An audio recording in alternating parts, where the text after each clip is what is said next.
Hoca aka, assalomu alaykum. Xush kelibsiz o'gamiz. Bash qilayotgan guruchlar qanaqa chiqyapti? Tavsiya qilib bering, gapirib. Juda zo'r chiqyapti. Oliy darajadagi guruchlar.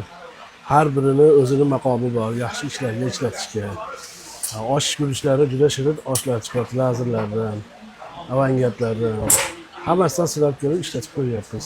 Alloh do'konning xo'jayinlariga, ishchilarga Alloh insof tavfiq, haq yo'ldan adashmaydigan, iymonli, e'tiqodli kishilardan qilsin. Hamisha bizni xursand qiluvchi bu ishxonalarda hamma harakatlarimizni shu yerda qilamiz. Alloh o'nglasin ishlarni, yuzimizni yorug' qilsin. Bir-birimizga muhabbatli kishilardan qilsin. Har bir ishlariga Alloh muhabbat va murojaatlar ato etsin. Haq yo'ldan adashib qo'ymasin.